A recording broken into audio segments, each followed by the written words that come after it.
Iron chainmail and steel plate over the chest, metal gauntlets over the hands and greaves over the legs, a visored helm over the skull.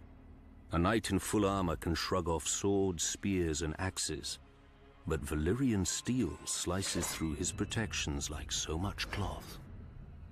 As advanced as iron is from bronze, so is Valyrian steel from ordinary steel, lighter yet stronger, and nothing holds an edge like it.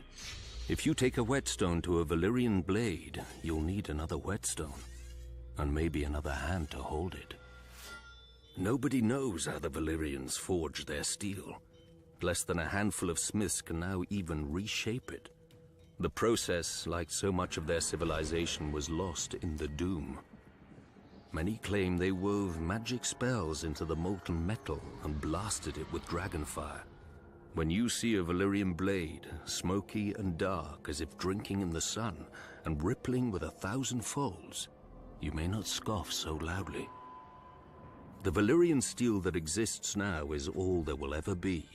Some survives in the citadel with the maester's chains, where a link of Valyrian steel signifies study of the higher mysteries, whatever those are.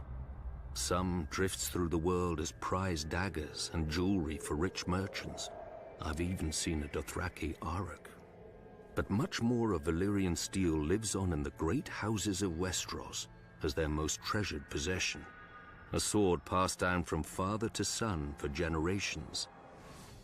Ice of House Stark, Heartsbane of House Tarly, Lady Forlorn of House Corbray. But even precious treasures can be lost. Aegon Targaryen's Blackfyre and Visenya's dark sister disappeared in Daemon Blackfyre's rebellion. A foolish king of the Rock took House Lannister's Brightroar to Valyria, and neither blade nor man was seen again. And then there are the swords that are not lost, but lose their owners. For 5 centuries, Longclaw was the pride of House Mormont, my house.